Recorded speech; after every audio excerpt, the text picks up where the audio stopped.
حسین مجھ سے ہے اور میں اس حسین سے۔ اے لوگو، اگر اس حسین پہ کوئی مشکل وقت آ جائے اور یہ تم سے مدد طلب کرے تو اس کا ساتھ دینا، کیونکہ یہ جنت کے جوانوں کا سردار ہے، میرا خون ہے، میری اولاد ہے۔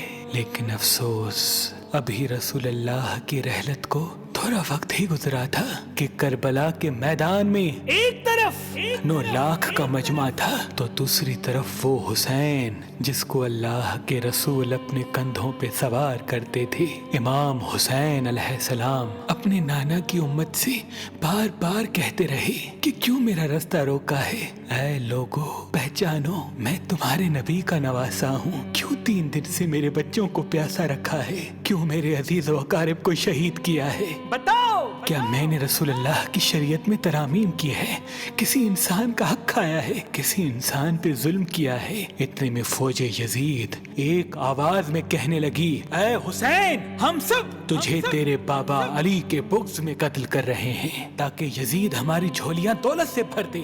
امام حسین نے فرمایا، اے لوگو، آج جس اسلام کا علم تمہارے ہاتھوں میں بلند ہے، یہ علم میرے بابا علی نے بلند کیا۔ مت بھولنا، خیبر و خندق میں اگر علی نہ ہوتے تو اسلام کی فتح ناممکن تھی۔ وہ علی جس نے پوری زندگی اسلام کی تبلیغ کی، حق کو بلند کیا، رسول اللہ کی حفاظت کی، آج اس علی کو یہ اجر دے رہے ہو۔ اے لوگو، بتاؤ، اللہ کے رسول نے بار بار میرے بابا علی کا ہاتھ بلند کر کے فرمایا تھا کہ جہاں حق ہوگا وہاں علی ہوگا، جہاں علی ہوگا وہاں حق ہوگا، اور آج اس علی اور اولاد رسول کو یہ اجر دے رہے ہو۔ اتنے میں یزید کی فوج کے سپہ سالاروں نے دیکھا کہ کہیں فوج میں بغاوت نہ ہو جائے۔ اے شمر، کیا دیکھ رہے ہو؟ حملہ کرو۔ بس لاکھوں کی فوج نے جب رسول اللہ کے نواسے پہ حملہ کیا، امام حسین علیہ السلام نے اللہ کا نام لیا اور ذوالفقار کو نیام سے نکالا۔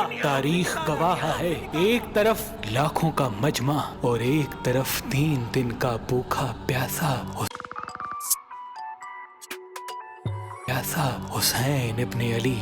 زمین پہ اس طرح کی جنگ پہلے کبھی نہیں دیکھی تھی کہ ایک تنہا انسان لاکھوں کے مجمع کو اس طرح سے فنار کر رہا ہے کہ فوج اشکیا واپس پلٹ کے بھاگنے لگی۔ امام حسین فوج یزید سے مخاطب ہو کے فرماتے ہیں، آؤ، 3 دن کے بھوکے کی جنگ دیکھو، 3 دن کے پیاسے کی جنگ دیکھو، رسول کے اس نواسے کی جنگ دیکھو، اس کی جنگ دیکھو جس کا جوان بھائی مارا گیا، جس کے جوان بیٹی کو نظروں کے سامنے قتل کیا گیا، جس نے اپنے ہی ہاتھوں سے اپنے بچے کی قبر بنائی۔ امام حسین شیر کی طرح فوج یزید سے لڑ رہے ہیں۔ اتنے میں آواز غائب آتی ہے، حسین، تیرا اللہ تجھ سے راضی ہوا۔ بس اس صدا کا سننا تھا، امام حسین علیہ السلام نے اپنی ذوالفقار کو تھام لیا۔ اتنی میں عمر بن سعد کہتا ہے، شمر، کیا دیکھ رہے ہو؟ یہ علی کا شیر ہے، اس کو مات دینا ناممکن ہے، جاؤ خیموں کو آگ لگا دو۔ بس کچھ ظالموں نے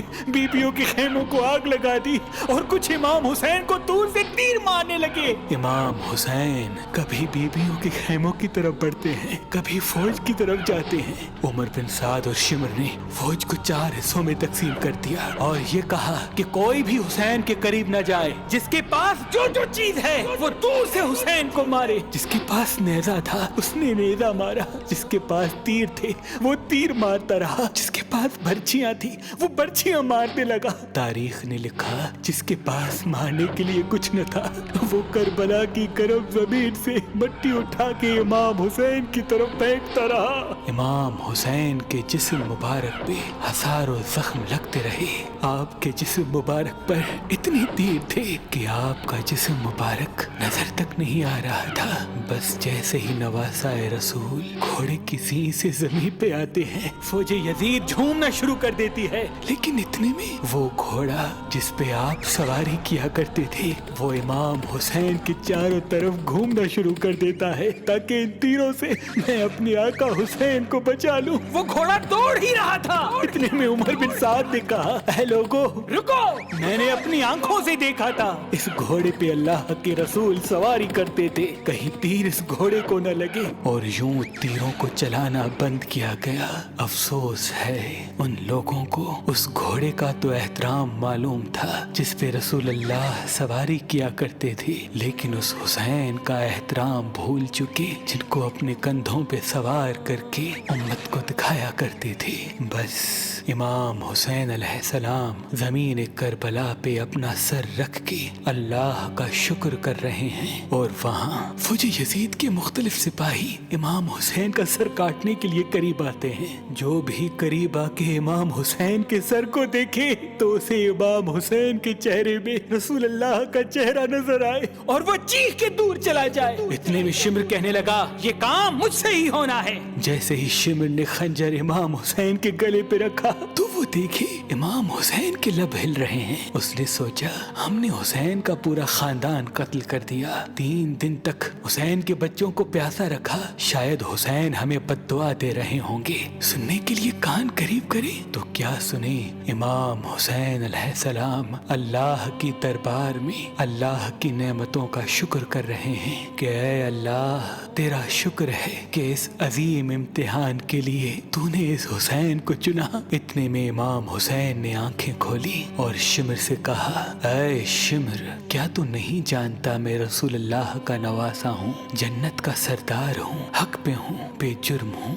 شمر نے کہا ہاں مجھے معلوم ہے۔ پھر آپ نے فرمایا تو کیوں قتل کر رہے ہو؟ شمر نے کہا تاکہ یزید میری جھولی دنیاوی دولت سے بھر دے۔ بس یہ کہتے کہتے شمر امام حسین کا گلا کاٹتا رہا اور فوج یزید مسلسل جھومتی رہی۔ امام حسین کے سر قلم ہونے کے بعد سادات کو لوٹا گیا۔ امام حسین کے سر مبارک کو نوکے سنا پہ بلند کر دیا۔ بی بی سکینہ کو تماچے مارنے لگے، رسول اللہ کی نواسیوں کے سروں سے چادر کو لوٹ لیا اور امام حسین کے جسم مبارک کی توہین کرنے لگے۔ تاریخ نے لکھا امام حسین کے جسم پر جو جو چیزیں تھیں ان کو لوٹنے لگے۔ اتنے میں ایک شخص امام حسین کے جسم کے قریب آیا۔ امام حسین کے ہاتھ میں ایک انگوٹھی پہنی تھی، اتارنے کی کوشش کی، نہ اتری، وہ انگلی کاٹ کے انگوٹھی لے گیا۔ آپ کے جسم مبارک کو رسیوں سے باندھ کے کربلا کی گرم زمین پہ ادھر سے ادھر پھرایا گیا۔ اتنے میں عمر بن سعد نے کہا اے شمر، حسین اور اس کے ساتھیوں کی لاش کا وہ حشر کرتے ہیں کہ رہتی دنیا تک کوئی بھی یزید کے خلاف آواز نہ اٹھائے، سب کے جسم سے سروں کو کاٹ لو اور سب کی لاشوں کو پامال کر دو۔ زمین کربلا گواہ ہے، کہیں سے کوئی قبیلہ اٹھ کے آتا ہے اور کہتا ہے کہ ہم حر کی لاش کو پامال ہونے نہیں دیں گے، کہیں بی بی ام لیلا کا قبیلہ آ کے کہتا ہے کہ ہم علی اکبر کا لاشا پامال ہونے نہیں دیں گے، کہیں بی بی رباب کے قبائل